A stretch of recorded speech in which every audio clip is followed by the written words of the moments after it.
Salut à tous, aujourd'hui on continue nos tests des jeux crypto. Des jeux qui fonctionnent en play to earn, on joue pour gagner des tokens qu'on peut ensuite échanger contre de l'argent. Comme d'habitude, je vais être le plus transparent possible en vous montrant combien j'ai dépensé et combien le jeu va me rapporter au fil du temps, et ainsi savoir s'il est rentable ou non.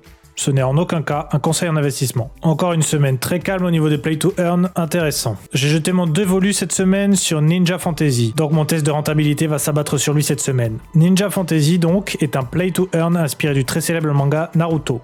Le but est simple, vous invoquez des ninjas et vous les envoyez faire des missions. Bien qu'il y aura dans le futur du boss battle, du PVP, du team versus team et du battle royale, pour l'instant il n'y a qu'une sorte de PVE appelée chakra control. La première étape donc est d'invoquer ces ninjas en payant des NFS, le token du jeu. Déjà c'est un peu particulier parce qu'il faut acheter le token à part et l'envoyer sur le site. J'ai un peu galéré à comprendre au début, il faut également faire pareil avec une petite somme de BNB pour pouvoir mint. J'ai donc envoyé 0,004 BNB par mint pour info parce que j'ai acheté 2 ninjas. Je suis donc arrivé quasiment au pire moment car le prix était à 8,79$. Mais bon, le jeu est en oracle, donc dans tous les cas, Ninja vaudra environ 46$. J'ai donc dépensé 92$ pour tester ce jeu pour vous. Il existe plusieurs niveaux de rareté, comme d'habitude, allant de l'aspirant au Ambu, en passant par le Genin, le Shonin, le Jonin et le Kage, il me semble. Donc désolé pour les accents, je sais pas trop comment ça se prononce. Mais bon, pour l'instant, les seuls qui ne sont pas en rupture de stock, c'est les bons noobars, les aspirants. J'ai donc eu le sosie de Sasuke et un ninja qui ressemble plus à un personnage de Final Fantasy qu'à un ninja, mais bon, passons. Un maîtrise le vent et l'autre l'eau,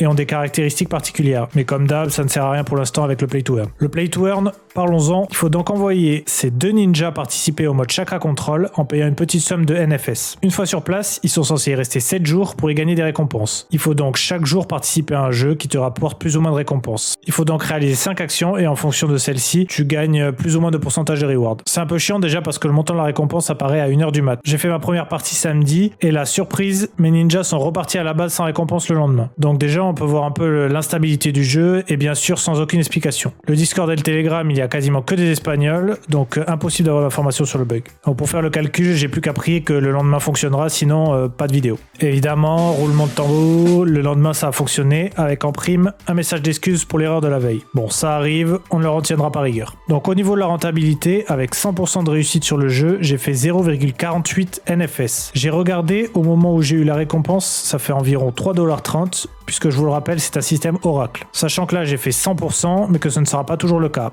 Donc on va partir du principe que je fais en moyenne 50%, donc 1,65$ par jour. C'est très hypothétique, mais sachant que j'ai dépensé 92$, je devrais avoir un ROI de 56 jours. C'est en soi pas trop dégueu, mais le cours est déjà en train de tomber. Donc seul le temps nous dira si ce jeu vaut le coup, mais en tout cas, vous êtes au courant maintenant des stats.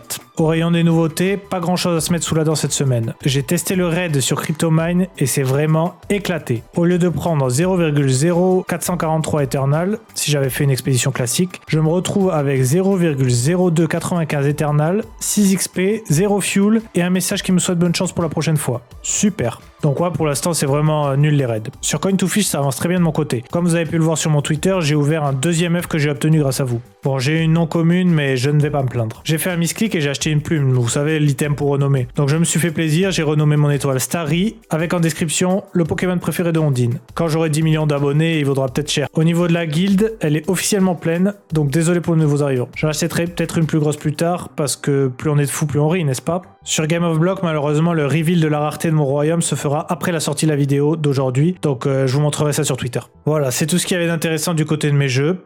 Au niveau de ma cagnotte, j'ai sorti 220€ de mon crypto, donc je suis à plus 500 sur le projet et j'ai investi 92$ donc sur Ninja Fantasy. Donc sur le total de tous les investissements que j'ai fait depuis le début, on se retrouve avec un total de moins 9€, donc je suis très bientôt en positif, ça fait plaisir. Au niveau de la chaîne, ça marche toujours aussi bien, avec très bientôt 3000 abonnés. Vous êtes une communauté extrêmement bienveillante, franchement c'est fou de voir ça. Autant au niveau des commentaires que vos encouragements, c'est probablement ce qui va faire de la crypto-monnaie et des play to earn l'avenir de notre monde. Ça m'a énormément été demandé, je vais donc essayer de créer un Discord cette semaine, si j'arrive à trouver le temps. Pour être totalement transparent avec vous, je commence à recevoir quelques mails pour des annonces de partenariat, même si rien n'a été signé pour le moment. Sachez que je ne vends pas mon âme au diable, et que je vais donc m'affilier qu'avec des projets que je pense solides, même si je peux aussi me tromper. Que je gagne de l'argent via mes partenariats, c'est gagnant-gagnant. Déjà parce que je pourrais arrêter mon travail de freelance et donc me consacrer 100% aux jeux crypto, et donc plus de vidéos et plus d'investissements pour trouver la pépite. qui vous rendra riche, mais aussi parce que je vais toujours essayer de vous négocier quelques avantages à vous aussi. Bref, je pense que de toute façon, vous savez déjà tout ça. Ah, et on a dépassé les 2000 heures de visionnage, donc plus que 2000 et let's go la monétisation des vidéos.